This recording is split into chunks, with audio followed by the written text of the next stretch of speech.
Hi, I'm Monique Mullenkamp, Publicity Director at New World Library. I recently had the pleasure of sitting down with Marc to talk about his new book, Know Yourself, Forget Yourself. I hope you'll enjoy the interview. Your new book is titled Know Yourself, Forget Yourself. That's intriguing. Can you explain what you mean by that? Well, this phrase, I didn't make this up.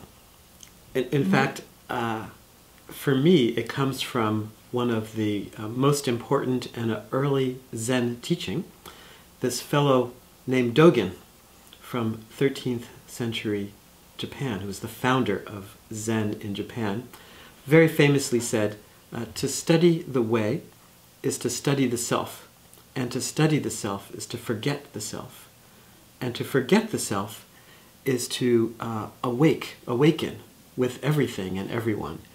And this is something that I've been thinking about for much of my adult life, and always was intrigued by what the hell does this mean to study the self and to forget the self. And yet it always rang true and as a really important part of being a human being. And then I noticed that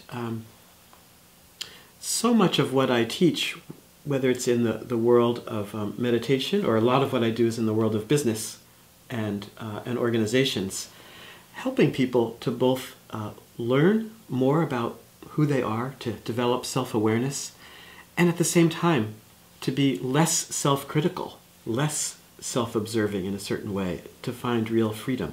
So that was always felt both very true and also completely paradoxical. And I find myself, even when I'm teaching someone like a meditation practice, I sometimes will say, on each inhale, know yourself, be aware. What are you feeling? What's happening? Know your body. And with each exhale, let it all go and just be present. Know Yourself, Forget Yourself feels paradoxical, and you write about paradox in the book.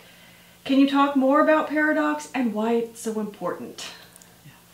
You know, one of the things I love about writing is how, when I'm writing, that I'm surprised often. And this was actually one of my favorite parts of the book. I found myself one morning, as I was writing about paradoxes like know yourself, forget yourself, or fight for change, accept what is. I kept coming up with these paradoxes, and at some point I found myself writing, I don't want this book to be about paradox. I want this book to be about clarity. Who wants paradox? I don't want a paradoxical surgeon or a paradoxical lawyer. I want clarity. And then I was surprised, the next thing that I wrote was, actually, paradox appears to me to be more clear than clear. That everything that we think is clear is almost always one-sided. So though I want my surgeon to be clear, I want my surgeon to be responsive and to be resilient, because things might not show up exactly like planned, and I want this person to be able to respond. So this is so much of our lives. We want to be clear. We want to have a clear path about what we're doing and who we are and what we're achieving, and we should. And at the same time, we need to be responsive and be able to be resilient and adaptive enough to be able to go with situations that we can't control and predict, which are happening all the time in our lives, whether it's a person leaving us, or waking up and noticing that we're older, or waking up and seeing that our children have grown up and left. So we're constantly wanting to be clear, and we're constantly needing to respond to change. And so what I've discovered is that there's no avoiding paradox. Being a human being, being in this body, living in this time, living in this world, everything about it is paradoxical. You know, I looked up, I remembered this quote that it says, if it's not paradoxical, it's not true. And I did a search the other day to see who said that, and it came up as Marc. And I was so surprised by that. I know someone else said it, but I was surprised when that's what came up when I looked. That's great. Can you briefly share the other 4 paradoxes our viewers can learn about in Know Yourself, Forget Yourself? Yeah, well, actually it started out as there were many, many paradoxes. As I was writing stories and from my coaching world and from my personal life, and but I started to whittle them down, and I was really pleased that I got them down to 5, these 5 core paradoxes, and that they also seem to really flow together nicely. So the core paradox, which is the title of the book, is Know Yourself, Forget Yourself, which is really about practicing around paying attention.